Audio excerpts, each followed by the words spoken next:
aquí un poco mi perfil. Desde hace unos 15 años estoy trabajando en la empresa, en Accenture, y desde los últimos 4 o 5 años me he metido un poco en el tema de Big Data, ¿no? En el chapter que llamamos nosotros de Big Data en Accenture. Entonces, bueno, yo venía siempre del mundo del Java, ¿no? Un mundo más típico, ¿no? Con una tecnología, no diré más obsoleta, pero bueno, más tradicional. Y desde hace 5 años estoy trabajando con tecnologías Big Data, sobre todo en la nube. Yo, precisamente en AWS, ¿no? Con Amazon. Y el cambio ha sido brutal, ¿no? Para mí el cambio ha sido brutal. Es una tecnología que me gusta mucho, es una tecnología que está muy en boga. Todo lo que es Big Data, todo lo que es inteligencia artificial, todo lo que es Data Science, minería del dato, llamadlo X, ¿no? Con 1000 millones de ramificaciones, Deep Learning, Machine Learning, un montón de cosas asociadas al dato, ¿no? Y asociadas a la cantidad ingente de datos que tenemos ahora. Y desde hace 5 años estoy allí, ¿no? Últimamente estoy trabajando de arquitecto Big Data en Cloud, como os comentaba. Y bueno, me han pedido que os comente un poco una charla sobre lo que es esta tecnología, ¿no? Sobre los inicios de esta tecnología, sobre lo que hay actualmente ahora. Y me gustaría también comentaros un poco recomendaciones que yo, modestamente, os daría si os interesa este mundillo, ¿no? Tanto lenguajes de programación como, bueno, como tecnología en general, ¿no? Para entrar aquí y que nos pille de nuevas y que siempre está bien cómo empezar, ¿no? El primer paso. Entonces, si os parece, yo suelo preguntar siempre al principio qué es Big Data, ¿no? Nadie tiene una definición concreta. En mi proyecto, en mi empresa, si preguntas a alguien qué es Big Data, pues seguramente todos te digan algo acertado, pero no hay una unificación de criterios para decir, mira, Big Data es un lenguaje de programación, no. Big Data es un servicio, no. Entonces, resulta difícil, ¿no? Resulta difícil resumir lo que es Big Data. Yo creo que un primer paso bueno para empezar es que definamos lo que es el Big Data y lo que no es, ¿vale? Si os parece, para que veáis un poco de dónde sale Big Data, que ya os adelanto, os hago spoiler, no es algo nuevo, es algo muy usado ahora, pero no es algo nuevo, ni mucho menos. Pero bueno, vamos a situarnos en la era de los 90, ¿no? La era de los 90 o previa. ¿Y de dónde venían los datos? ¿Y qué se hacían con esos datos?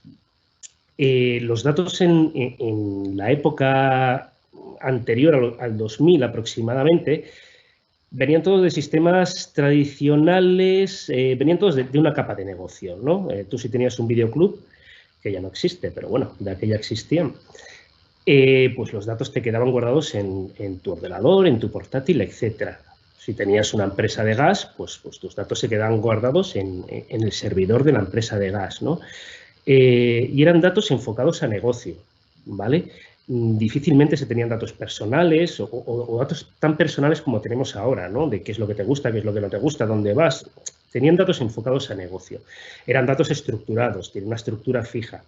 ID, nombre, dirección, apellidos, cuota de alta, cuota de baja, balances, etcétera, etcétera.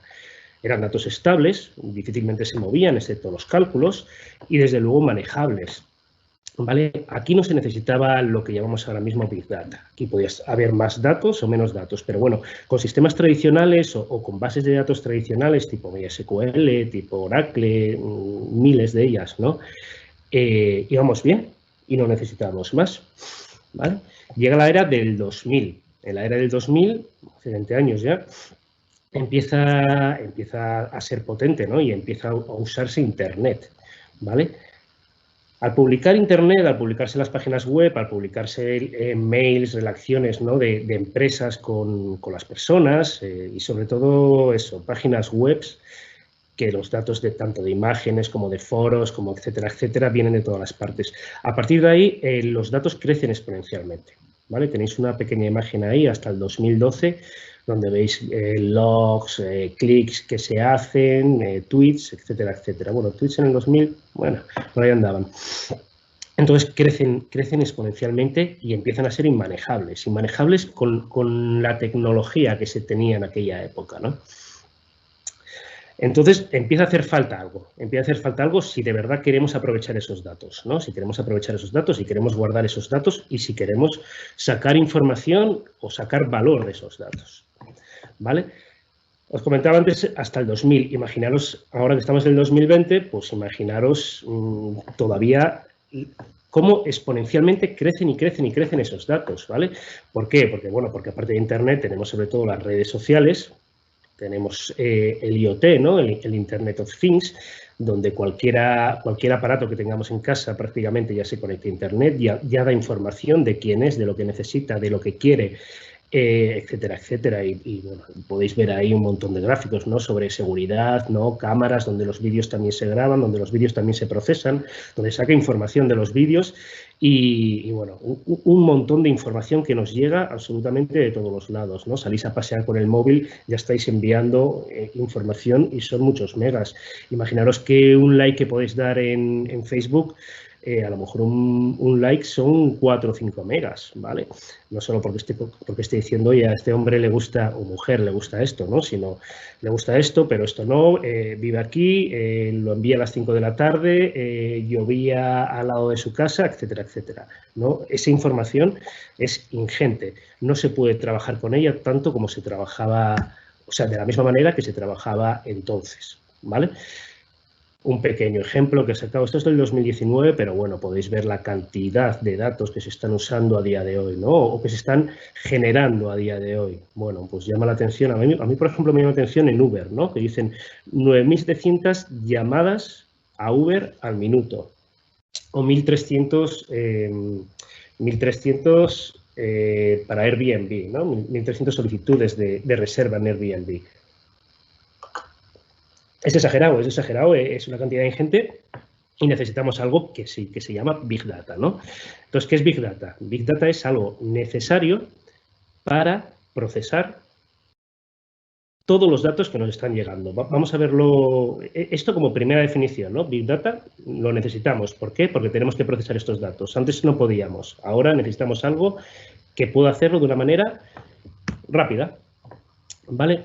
Toda esta información, IoT, bueno, datos en general, ¿no? Análisis, datos personales, ¿para qué sirven? ¿Para qué sirven a las empresas, ¿no? ¿Para qué sirven a las empresas o a cualquier asociación?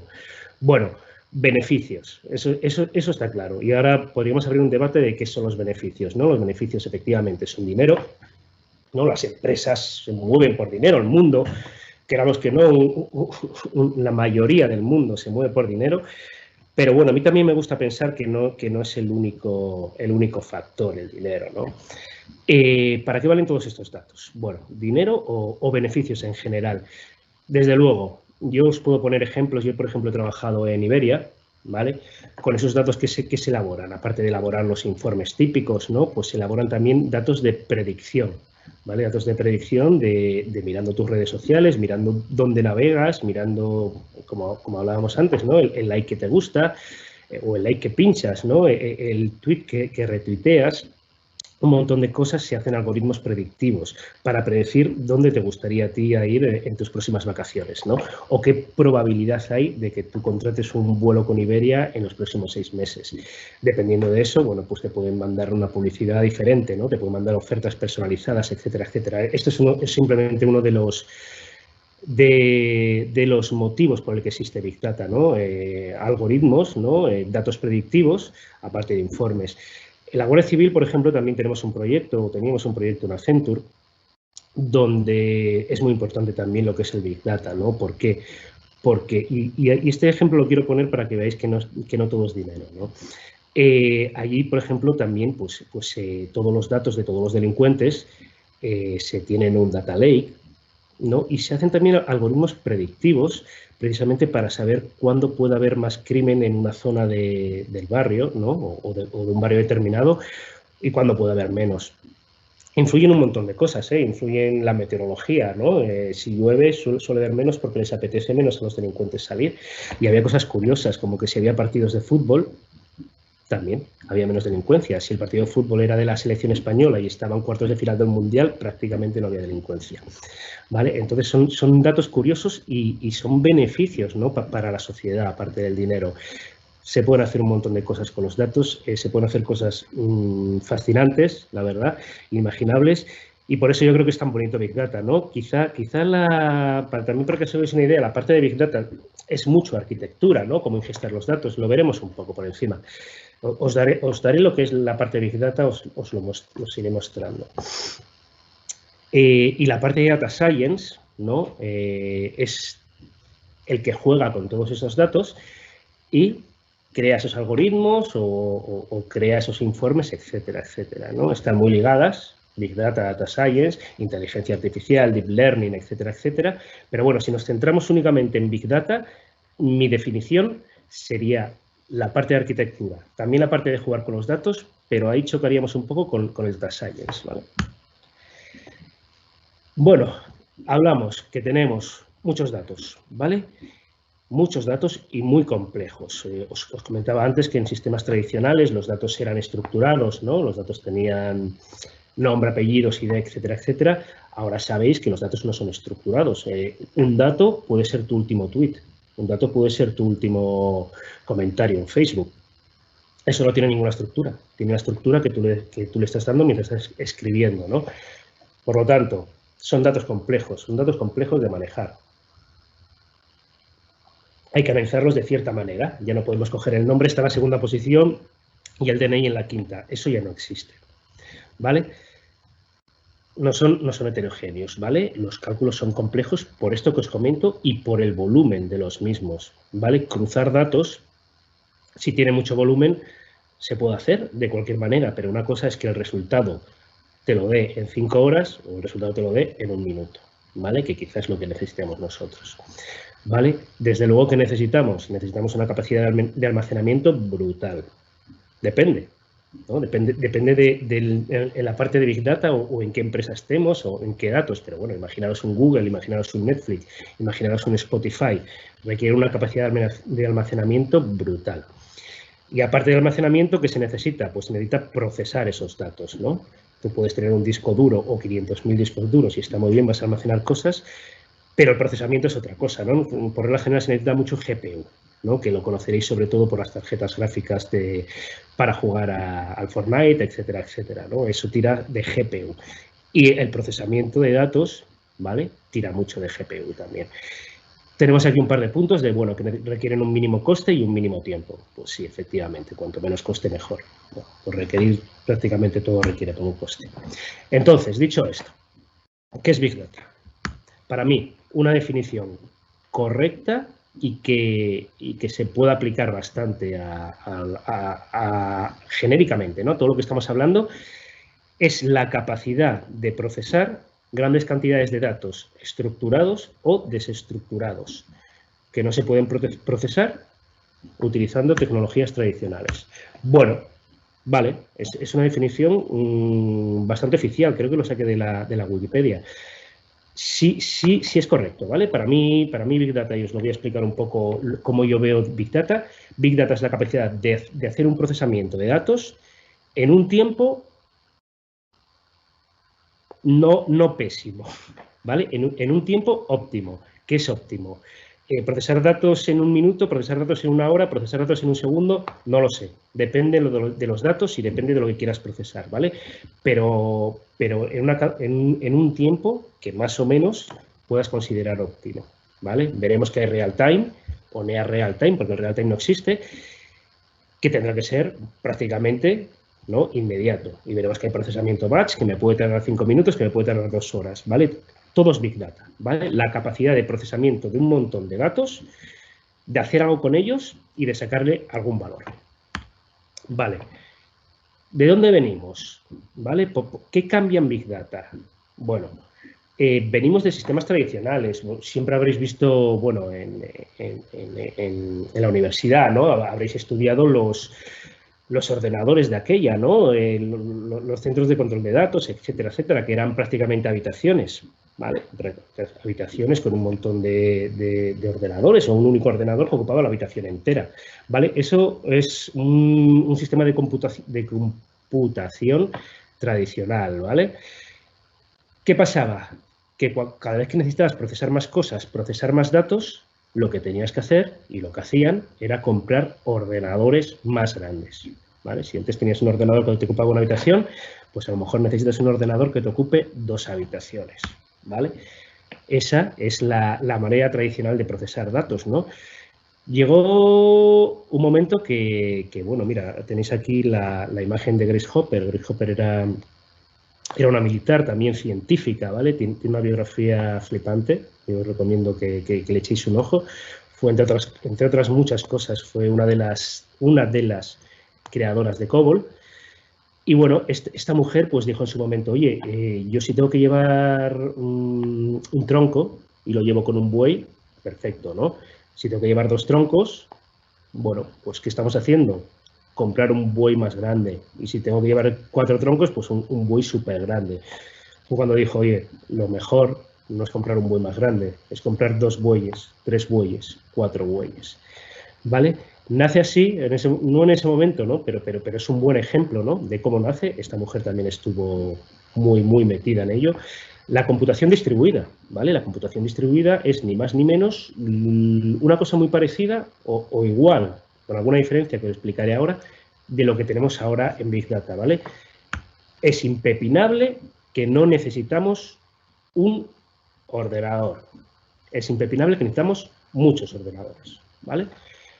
Entonces, los sistemas tradicionales distribuidos. Aquí yo podría decir que nace el Big Data, en el momento en que los datos o los procesamientos de datos se distribuyen y me permiten procesar muchos datos y me permiten que si necesito más procesamiento me pueda comprar un ordenador y engancharlo. Y ya tengo 20, y ya tengo 40, y ya tengo 50. Lo que hacemos ahora a día de hoy. Por eso os digo, esto tiene muchos años, no es de ahora, ¿vale? Pero bueno, sí que es cierto que había un cuello de botella. En esos sistemas tradicionales había un cuello de botella que, bueno, que era salvable, pero era un punto único de fallo y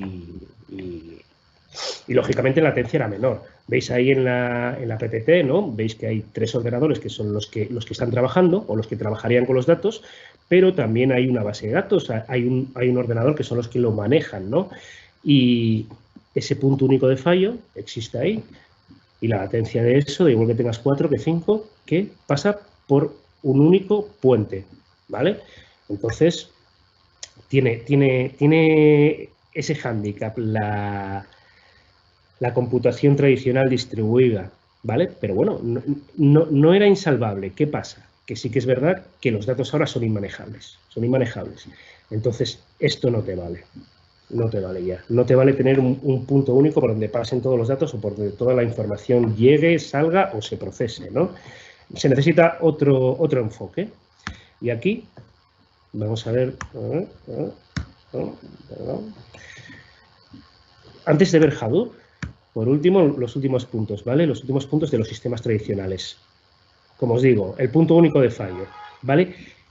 Programar en un sistema distribuido era muy complejo, mucho.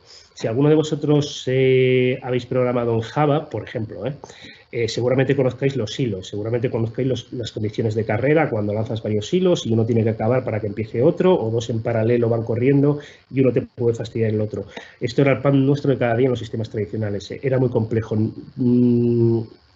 No podías tener a mucha gente trabajando, no tenías poder a mucha gente programando en esto porque no todo el mundo estaba especializado en ello, ¿vale? Como puede ser ahora. No había facilidad, digámoslo así, para programar, ¿vale? Por lo que os comento, ¿vale? La sincronización de los hilos era complejo. El ancho de banda, lógicamente, era finito. Y con el punto único de fallo, bueno, pues puedes tener fallos parciales que te rompan el proceso entero, ¿no? Y tengas que volver a empezar o pierdas información. Por lo tanto, se necesitaba otro enfoque. ¿Vale? Llega Hadoop. Vamos a hablar un poco de Hadoop porque es el ABC del Big Data moderno, digámoslo así. ¿Vale? Hadoop empieza sobre el 2008, si no recuerdo mal. ¿Vale? Y es lo que, cuando hablamos ahora del Big Data y de que está en boga, de que es una tecnología muy novedosa, etcétera, etcétera, no es ni más ni menos que por Hadoop. ¿Vale? Como os he comentado, los sistemas tradicionales distribuidos existían, pero Hadoop es el que lo cambia todo, ¿vale? No me voy a meter mucho en esta gráfica de tiempo, ¿no?, que veis aquí, pero bueno, simplemente 3 o 4 apuntes, ¿vale? En el 2003, Google lanza un white paper, ¿vale?, donde dice, oye, yo todos mis datos los guardo de esta manera, los guardo en muchos computadores, lógicamente, de manera distribuida, así, con este file system. Y es lo que llaman el Google File System. Y crean un white paper que lo ponen a disposición de cualquiera, donde explican cómo lo hacen. Un año después, dicen, bueno, ya os habíamos comentado cómo guardamos los datos, ahora os comentamos cómo procesamos esos datos, ¿vale? Y sacan un white paper explicando cómo procesan esos datos, que es el MapReduce, ¿vale? A partir de ahí, en 2005, alguien se lee los white paper, alguien muy listo, Doug Cutting, y empieza a trabajar en Hadoop. Vamos a ver lo que es Hadoop. Y en 2008 se libera Hadoop, ¿vale? Bueno, ¿qué es Hadoop? Bueno, es un framework, ¿vale? Hadoop es un framework que podéis instalar ahora mismo, lo podéis instalar en vuestro ordenador. Está hecho específicamente para trabajar en distribuido, lógicamente, ¿no? Pero lo podéis instalar en un ordenador y que trabaje de manera semidistribuida, ¿vale? Entonces, es un framework que se instala y que permite procesar datos, ¿vale? Permite almacenar datos en un sistema de archivos, que es el HDFS, y permite procesar datos con un procesamiento que se llama MapReduce. Como habéis visto, lo mismo que soltó Google en los white paper. Entonces, en el momento que nace Hadoop, se empieza a trabajar con él, empiezan a mirar que eso funciona, que es bastante sencillo meter datos allí, bastante sencillo almacenar datos allí, está todo distribuido, pero sobre todo que es muy sencillo, bueno, miento, sobre todo que es relativamente sencillo trabajar con MapReduce, es decir, trabajar o programar el procesamiento de esos datos, ¿vale? Es un proyecto open source de Apache y, bueno, está basado, como os comento, en el trabajo de Google. Bueno, ¿qué características tiene Hadoop o por qué triunfa Hadoop? ¿Vale? Porque esto es como todo, es un proyecto Apache, nace, sale de la incubadora, se empieza a adaptar, puede funcionar, puede no funcionar, etcétera, ¿no? En este caso funcionó. ¿Por qué? Primero, aquí tenéis bastantes puntos, pero no los tenéis ahí en la slide, no voy a ir punto por punto leyendo la slide, pero sí os voy a dar los más importantes y los que yo creo que fueron el factor determinante, ¿no?, para que triunfara Hadoop. Primero porque era relativamente barato e instalar Hadoop en servidores, o más bien, los servidores necesarios para instalar Hadoop eran servidores baratos, entre comillas, ¿vale? No tenemos dinero seguramente los que estemos aquí para comprarnos esos servidores, pero comparados con los que necesitabas antes, sí eran servidores muy baratos, ¿vale? Entonces una empresa se podía permitir comprar N servidores o N máquinas donde instalar Hadoop, ¿vale? Instalar Hadoop era y es bastante sencillo, eso sí es cierto, ¿vale? Es un sistema operativo, o sea, corre sobre cualquier sistema operativo y Hadoop está hecho en Java, ¿vale? ¿Qué más? Es tolerante a fallos, ¿vale? Si tú tienes 4 máquinas, si se te cae una máquina, en principio no deberías tener problemas porque te quedan otras 3 máquinas, los datos están almacenados, ¿no? Siempre hay un backup de datos y están listos como para saber que te falta una máquina y empezar a mandar el trabajo a las demás, ¿vale? El almacenamiento es muy sencillo y es muy fiable, como os digo, lo veremos un poco más adelante, ¿no? Pero siempre guarda backup de todos los datos. Hablaba antes, cosa muy importante, de que los sistemas de distribución tradicionales había un punto único de fallo y todo pasaba por un canuto, ¿no? Aquí es un sistema distribuido de verdad, ¿vale? Sí que es verdad que tienes un sistema maestro, pero que ese sistema maestro no procesa, ni envía, ni devuelve datos, ¿vale? Ese nodo maestro, ¿vale?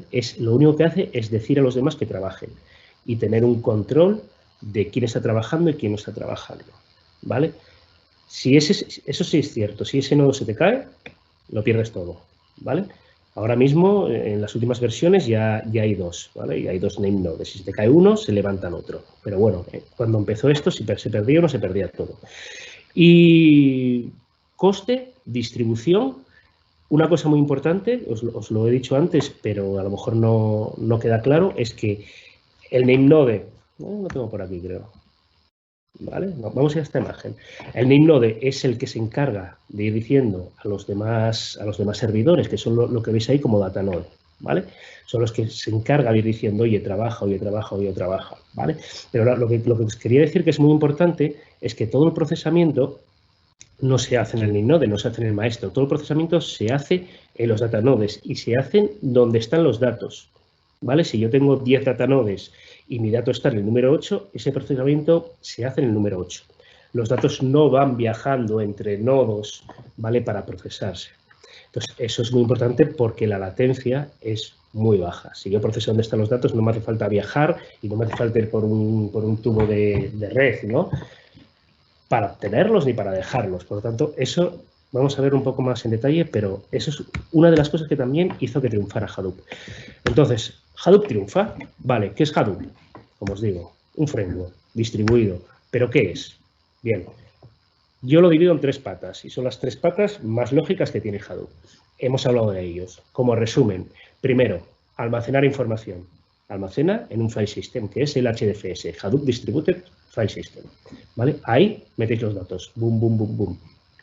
Cuantos más máquinas tengáis, más datos podéis almacenar, ¿no? Porque más discos duros o más herramientas de almacenaje tendréis.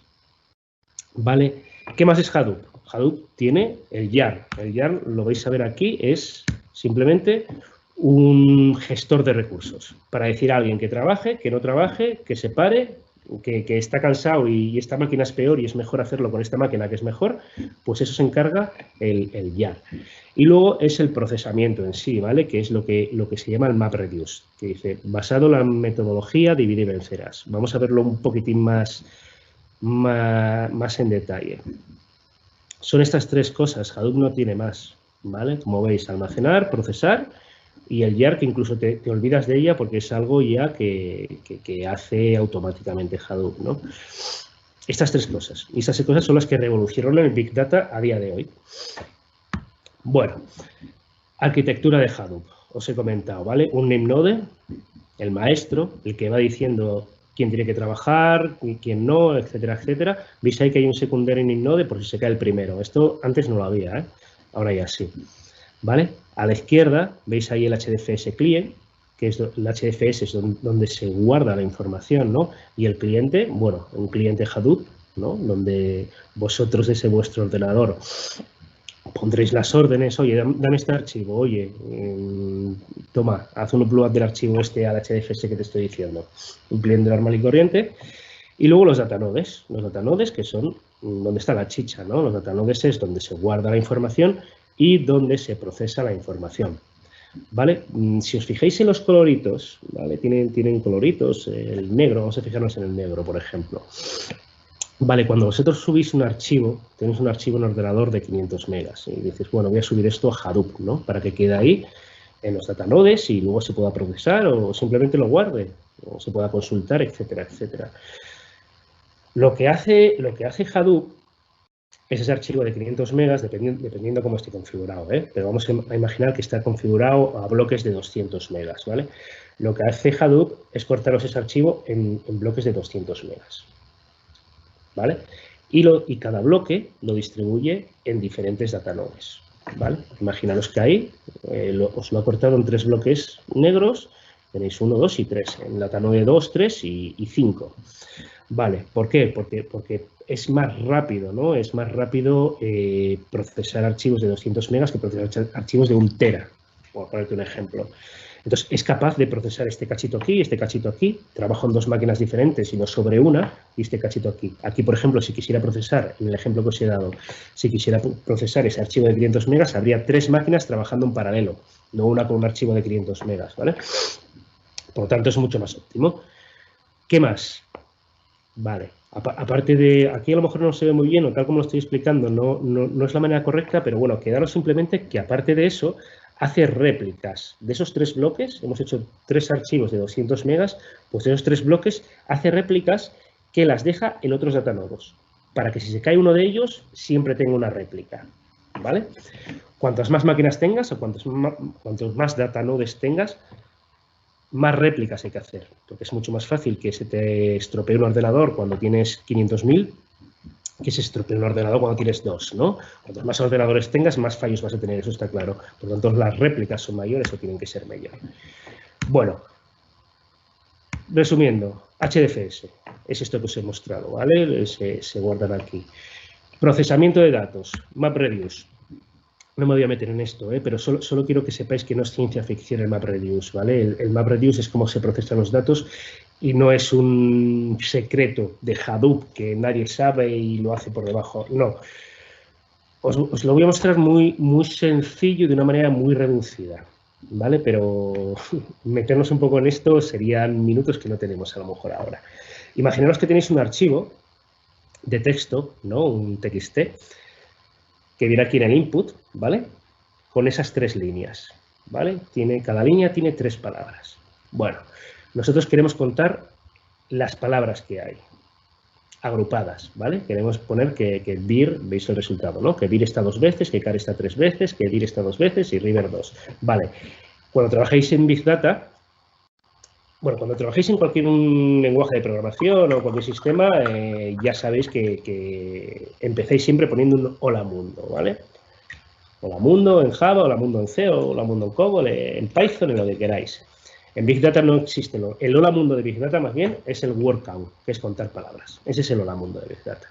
Siempre que tengáis que hacer algo para ver si funciona, hacéis un word count. Vale.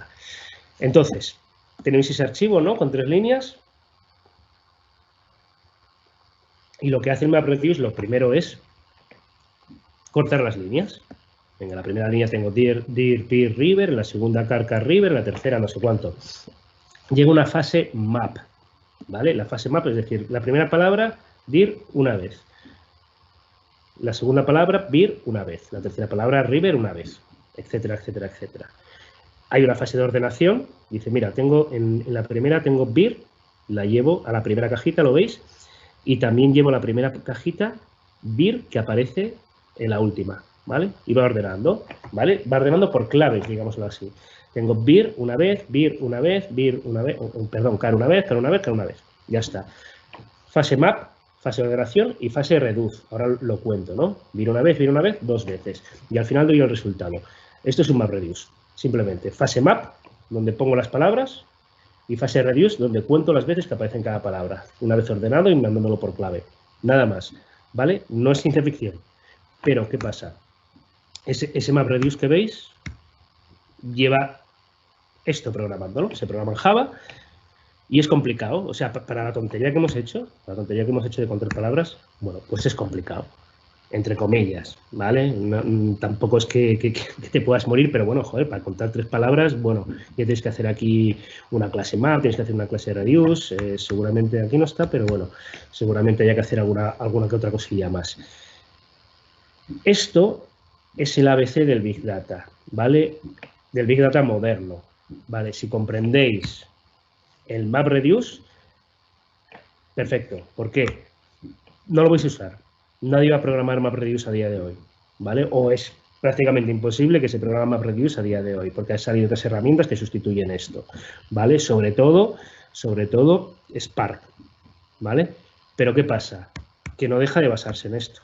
No deja de basarse en esto. Spark va a tener sus métodos map, va a tener sus métodos reduce, va a tener sus flat map, va a tener cosas que está basado en esto, ¿vale?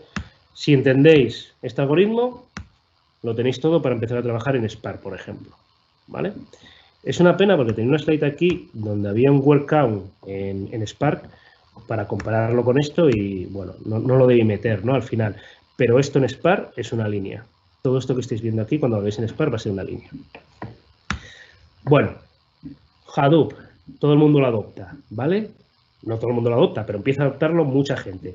¿Qué pasa cuando empieza a adoptarlo mucha gente? Que empiezan a salir otros componentes que se acoplan a Hadoop y se crea un ecosistema, ¿vale? Se crea un ecosistema donde, bueno, vais a ver, veis aquí algunas cajitas, ¿no? Como Kafka, Storm, bueno, Storm ya no se utiliza tanto, Pig ya no se utiliza, pero bueno, HBase, veis ahí herramientas de Machine Learning, veis Hive, veis Spark, empieza a crearse un ecosistema alrededor de Hadoop. Ese ecosistema, sobre todo de herramientas open source, ¿no?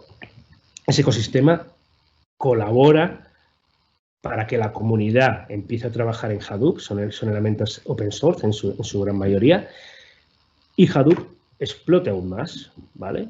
Explota aún más, y ya es inconcebible, ¿no? Pensar en el Big Data moderno sin Hadoop. A día de hoy sí que es posible ya no utilizar Hadoop, ¿vale? Y si es posible utilizarlo, pero todo lo que creo Hadoop y todo ese ecosistema se mantiene y se trabaja con ello. Vale, por lo tanto, hablamos antes de, bueno, de qué era Big Data, ¿no? Hablamos de que, bueno, es una capacidad para procesar datos en un tiempo bastante óptimo. Hablamos de que Hadoop es un poco el que hace explotar este Big Data moderno o de los últimos tiempos, ¿no? Y veréis también muchas veces una definición que a mí me gusta regular, pero sí que es verdad que tienes razón, que siempre seguramente ya habéis oído hablar de ello, ¿no? Que Big Data son las 3 Vs, ¿no? Que es volumen, porque son muchos datos, ¿no? Velocidad, bueno, pues hoy se necesita producir las cosas en velocidad, y variedad. Esto lo hablamos, ¿no? Datos estructurados, desestructurados, como sean. Ahora se habla de 5 Vs en vez de 3, que, bueno, ahora, desde hace ya algunos añitos, que son veracidad y valor, ¿no? Bueno, que los datos sean reales, ¿no? Y que se pueda obtener beneficio de ellos. Pero centrándonos en el core, en las 3 Vs, sí me viene bien para explicar los problemas que hay a día de hoy, y siempre ha habido, ¿no? Pero bueno, para explicarlo. Si entendemos las 3 Vs como volumen, velocidad, variedad, bueno, pues volumen, ¿vale? Petabytes incluso, ¿no? Terabytes. Variedad, bueno, pues veis aquí, pueden ser XML, pueden ser JSON, puede ser HTML, puede ser sin estructurar, ¿no? Pues como os hablaba antes, comentarios de Facebook, comentarios de Twitter, mails, etcétera, etcétera. Variedad y velocidad, bueno, velocidad necesaria para procesar todo esto.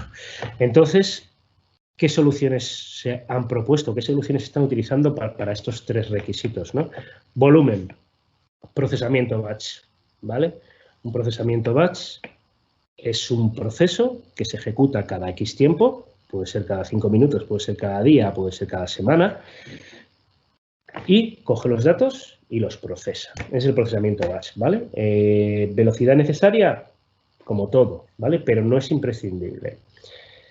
Variedad. Bueno, tengo datos estructurados, no estructurados, etcétera. ¿Qué necesito? Necesito una base de datos o algo que me permita consultarlos y algo que me permita, además de estar codificando procesamientos, ¿no? Que lógicamente se puede y se hace, también es bueno que se puedan consultar esos datos. Igual que en Oracle, hacéis una select, ¿no? Oye, yo no quiero crearme un programa Java para que me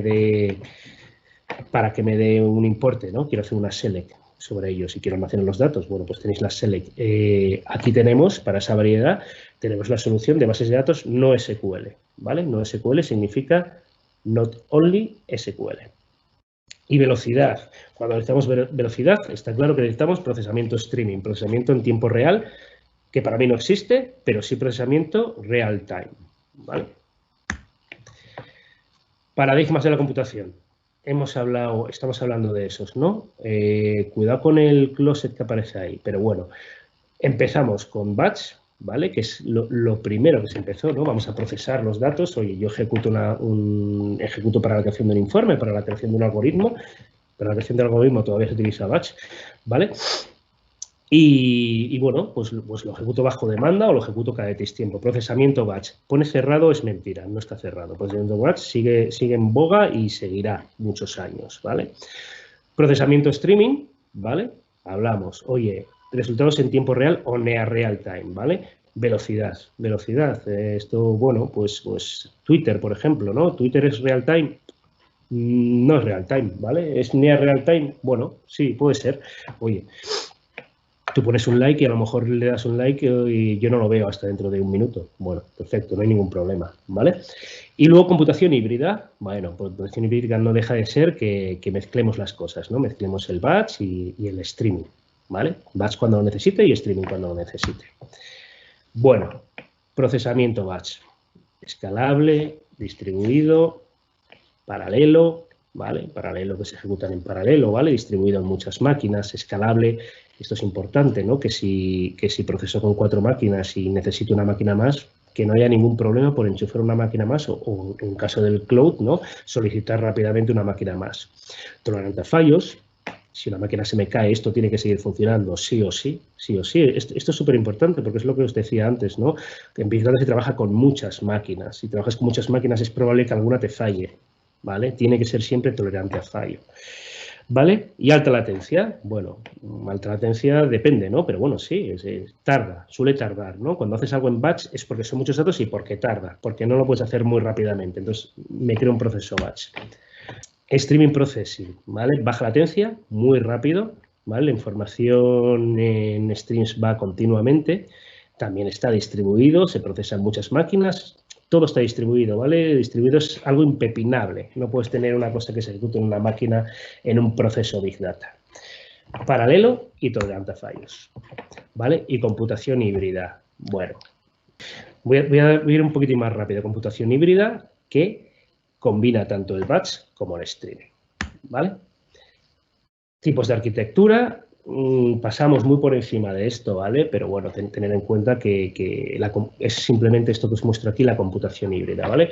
Una capa batch, donde los datos van a parar a la capa batch, y otra capa streaming o speed layer, que llaman aquí, donde los datos van a pasar a esa capa. Porque hay datos que se necesitan para muy rápidamente, pasarán a speed, y datos que no se dan tan rápidamente y se recogerán por capa batch, ¿vale? Esto es una computación híbrida y esto se llama una arquitectura lambda, ¿vale? Tengo tanto lo mejor del batch como lo mejor del streaming. Una evolución de esto es la arquitectura capa, ¿vale? Que la arquitectura capa comenta que esa capa batch no es necesaria. Bueno, aquí habría que profundizar un poquitillo. Bueno, bases de datos no SQLs, not only SQL, ¿vale? Como os comentaba antes. Esto también es un pilar básico de Big Data. ¿Qué tienen de especial estas bases de datos no SQL con bases de datos SQL o bases de datos relacionales, ¿no? Como ha habido toda la vida, o casi toda la vida? Vamos a poner como ejemplo Oracle, que es quizá la más conocida.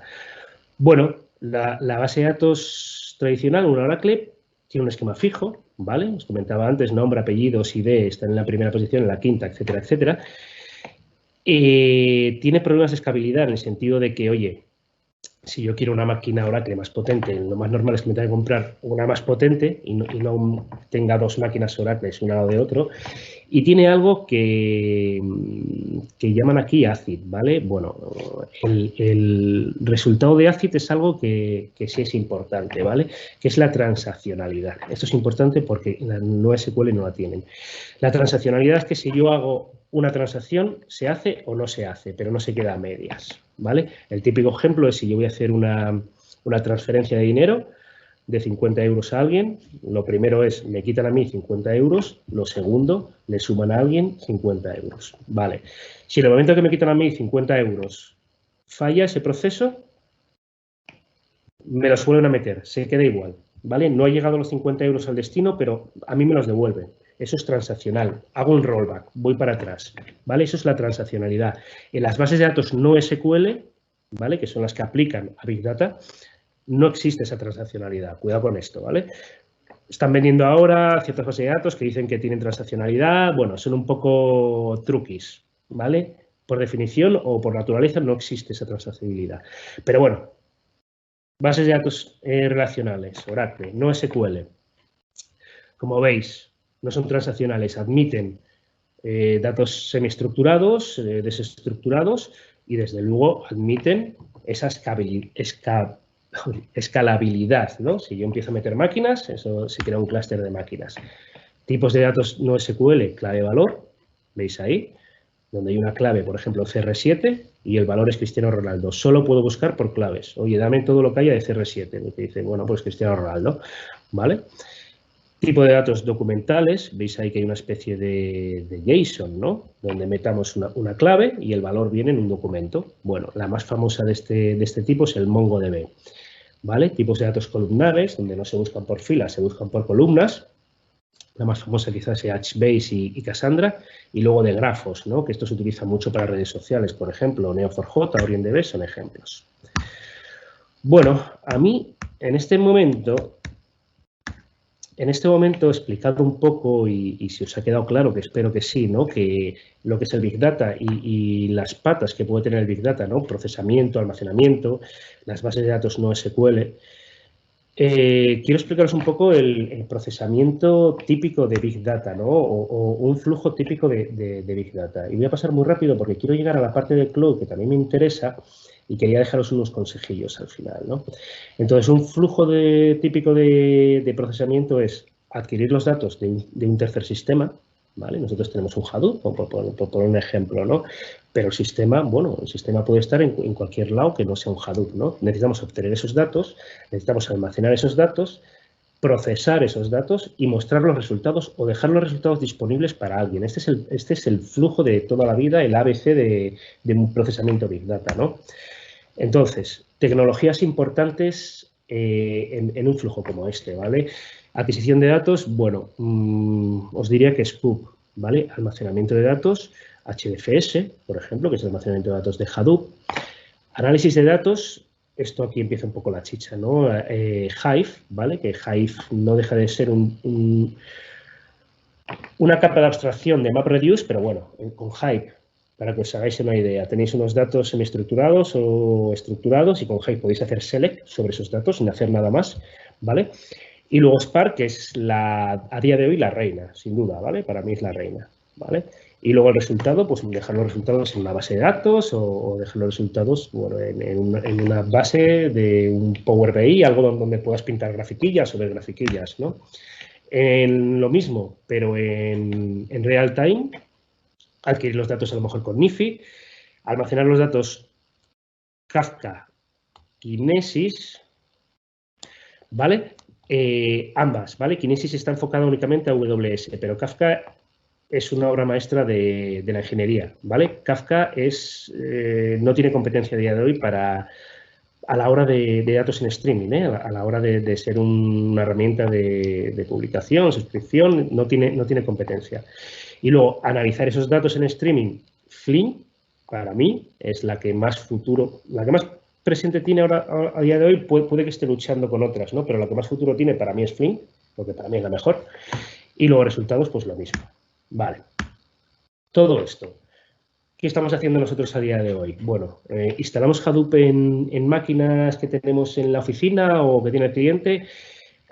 Algunos sí, ¿vale? Pero a día de hoy todos nos estamos moviendo, o prácticamente todos nos estamos moviendo a trabajar en la nube, ¿vale? A trabajar en la nube, que una buena definición de la nube es el ordenador de otro, ¿vale? ¿Y dónde está ese ordenador? No lo sé. Bueno, más o menos lo puedes saber, ¿vale? Pero trabajar en la nube, como sabéis, puede ser, a ver si tengo por aquí, bueno, trabajar en la nube podéis hacerlo con Amazon, podéis hacerlo con Azure, podéis hacerlo con Google y luego más, ¿no? Tenéis ahí Alibaba y demás.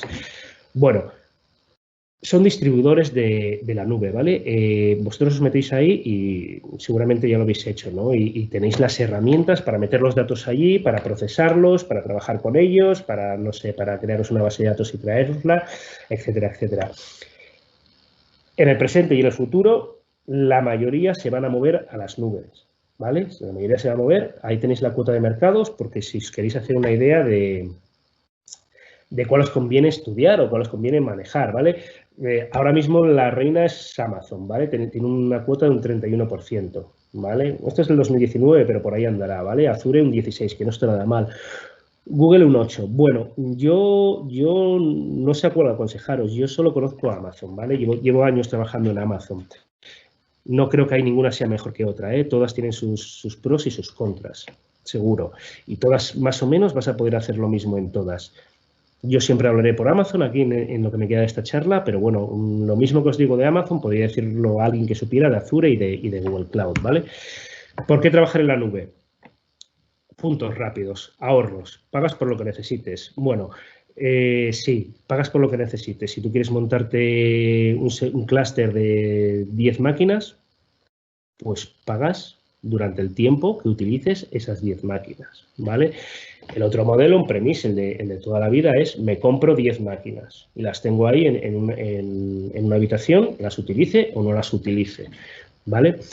Pongo aquí cuidado, ¿vale? Porque sí puedes ahorrar por eso, pero ojo, que no siempre se cumple que ahorras, ¿vale? Si son 10 máquinas que vas a tener funcionando 24 horas, 7 días a la semana, seguramente, bueno, segurísimo, sea más barato que las compres que las estés alquilando, por decirlo así, en Amazon, ¿vale?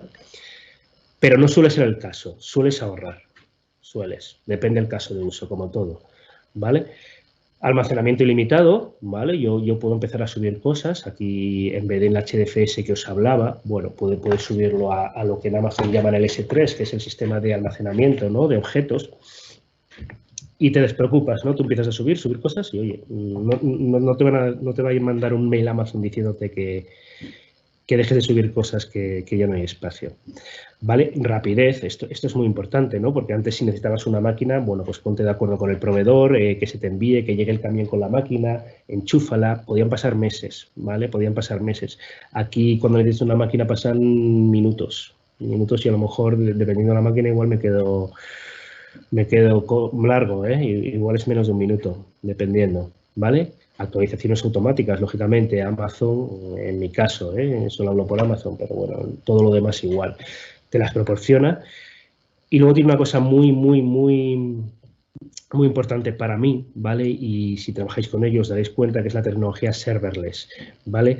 ¿Qué es la tecnología serverless? Es que te despreocupas de qué necesitas, de cuánto hierro, cuántas máquinas necesitas, ¿vale? Con la tecnología serverless hay algunas herramientas que la tienen, y hay otras que no, pero lo que es serverless es: yo necesito hacer un proceso Spark y este es mi proceso Spark, y no necesito decir, mira, necesito un clúster de 5 máquinas y necesito que corran en paralelo. No, digo, mira, mi proceso Spark, por debajo AWS hace todo lo que tenga que hacer, ¿vale? Tecnología serverless en AWS, tenemos Lambda, tenemos Glue, tenemos DynamoDB. Importantísimo para mí, si vais a trabajar con AWS, Lambda, ¿vale? La cuota de mercado y esto sería un flujo también, sería un flujo de almacenamiento y procesamiento de datos en la nube, ¿no? No os voy a comentar nada de ello, solo que os quiero comentar esto. Solo os quiero comentar cosas importantes de si vosotros queréis empezar a tener conocimientos de Amazon, ¿no? ¿Dónde empezaría yo? Me hubiese gustado que me hubiesen dado estos consejos cuando yo empecé a estudiar Amazon, porque no sabía ni dónde meter la mano. Empezaría a hacerme una cuenta, ¿vale?, de Amazon. Son gratuitas, sobre todo si sois estudiantes, creo que el primer año es gratuito y demás. Luego hay, lógicamente, herramientas o servicios que valen dinero, pero bueno, te lo pone y vais a gastar céntimos, incluso aunque sea así, a menos que os olvidéis de me creo una base de datos y me creo un clúster de Redshift y luego se me olvida de matarlo y me quedé ahí toda la vida, ¿vale? Eso sí vais a pagar.